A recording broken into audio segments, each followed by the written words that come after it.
L'air était lourd, mais pas à cause du temps. C'était le genre de chaleur qui prenait naissance au plus profond de la poitrine, se recroquevillait dans le ventre, faisant oublier les mains. Ses mains étaient partout, agrippant ma taille, glissant sous mon chemisier, ses doigts effleurant la dentelle de mon soutien-gorge. Mon souffle s'accéléra. Je m'adossai au mur de la chambre d'amis, étouffant un son tandis que ses lèvres traçaient le feu de mon cou. Avant que l'histoire ne commence, prenez une seconde pour aimer et vous abonner, car cela m'a fait plus de bien que vous ne le pensez. Travis, l'ami le plus proche de mon mari.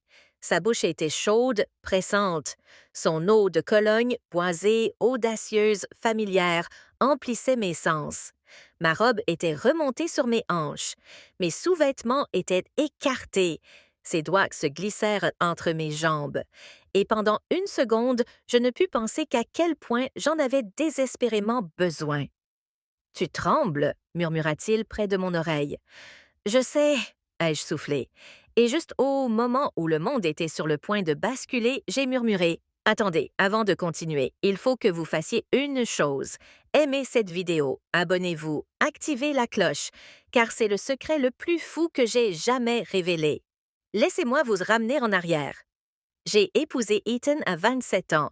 Nous nous sommes rencontrés lors d'une retraite d'entreprise à Houston. Il était vif, précis, gentil. Mes amis le considéraient comme le choix sûr. J'en avais assez du chaos à l'époque, alors j'ai choisi la stabilité. Les premiers jours se sont bien passés. Le sexe était bon. Il me faisait sentir remarquée. Nous avons emménagé ensemble, nous nous sommes fiancés et nous sommes mariés lors d'une cérémonie chaleureuse juste à côté d'Austin. Des rêves de clôture blanche. Un Golden Retriever nommé Max. Toute la vie de banlieue. Mais les choses ont changé, petit à petit. Les promotions d'Eton signifiaient de longues heures et des nuits blanches, compris. Mais après quelques années, je me sentais comme un trophée poli. Bon pour le spectacle, mais vide à l'intérieur. Puis sont arrivés ses amis, Travis et Mike. Travis était le copain d'Ethan à la fac, tout en charme sauvage et en séduction audacieuse. Mike était plus calme, attentif, toujours en retrait. Au début, leur attention semblait inoffensive. Un petit coup de pouce pour mon ego. Travis me faisait un clin d'œil quand je me penchais pour prendre une bière. Mike s'attardait trop longtemps dans la cuisine pendant que je cuisinais. Mais un soir, ce n'était plus aussi inoffensif. On organisait un barbecue, musique forte, boissons à flot. Ethan avait bu trop de bière et s'était évanoui à 22 heures. Je rangeais quand Travis s'est approché et a pris une bière dans le réfrigérateur. « Tu es toujours superbe dans cette robe », a-t-il dit.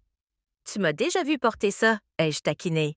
« Oui », a-t-il souri, « mais ce soir tu la portes pour moi. » J'aurais dû en rire, je ne l'ai pas fait. Au lieu de ça, j'ai dit doucement. « Ne te fais pas d'illusions. » Il s'est rapproché, le souffle chaud. « Tu es trop belle pour être coincée avec un homme qui quitte la pièce à 22 heures tous les soirs. » Quand a été quelque chose en moi s'est figé parce que pour la première fois depuis des mois, quelqu'un m'a vue. Pas comme une épouse, comme une femme. Et je ne me suis pas éloignée, j'ai murmuré. Peut-être que j'ai besoin que quelqu'un me rappelle ce que je ressens. Penser à lui, à son assurance, à son audace me tenait éveillée. Je m'allongeais à côté d'Ethan, faisant semblant de dormir, imaginant les mains de Travis sur moi. 2 semaines plus tard, c'est arrivé. Ethan a invité Travis à venir regarder un match. Je me suis excusée, lui ai dit que je dormirais tôt, mais je suis restée éveillée. Ethan s'est évanoui. Je suis descendue en peignoir. Travis était toujours sur le canapé. Il a levé les yeux en souriant. « Tu n'arrivais pas à dormir ?» a-t-il demandé, comme si chaque contact était une question qu'il n'osait pas poser. Et je lui répondais, à ma façon, non pas par des mots, ni même par un contact, mais par ma présence.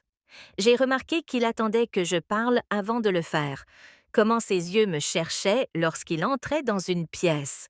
Comment il se souvenait des plus petites choses, des plus anodines que j'avais dites. Comme j'aimais mon thé à peine sucré.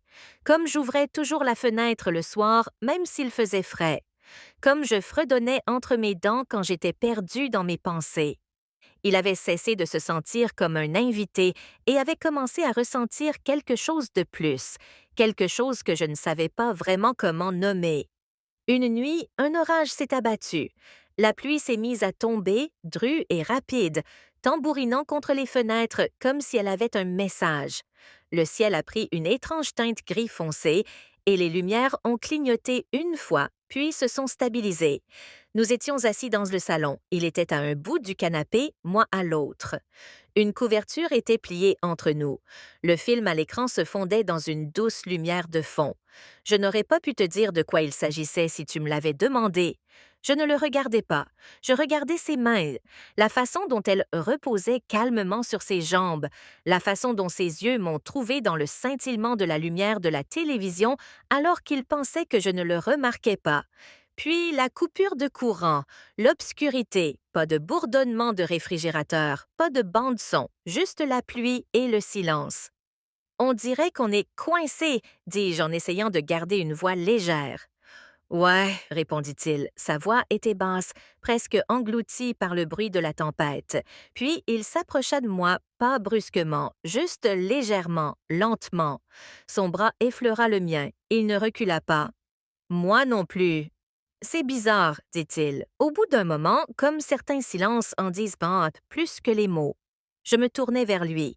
Il était plus proche que je ne le pensais, assez près pour que je puisse voir la légère tache de rousseur sous sa mâchoire. C'est là que j'ai pleuré, non pas par tristesse, mais parce que j'ai réalisé à ce moment-là combien il était rare et précieux d'avoir quelqu'un qui se soucie suffisamment de nous pour nous faire grandir, et pas seulement pour nous réconforter. Nous nous sommes serrés l'un contre l'autre pendant un long moment. Plus tard, nous avons mis de la musique, de vieux slows jazz, et avons dansé pieds nus sur le parquet. Le reste de la nuit a été comme un rêve. Il n'y avait aucun projet, aucune attente. Juste deux personnes redécouvrant ce qu'elles signifiaient l'une pour l'autre. Ce matin, je me suis réveillée et j'ai trouvé un mot près de mon oreiller, écrit de la main de Brian. Il disait « Merci pour hier soir, tu m'as donné plus que tu ne le penses. » Je l'ai glissé dans mon agenda, souriant comme une adolescente amoureuse pour la première fois. Tout semble différent maintenant, me ça.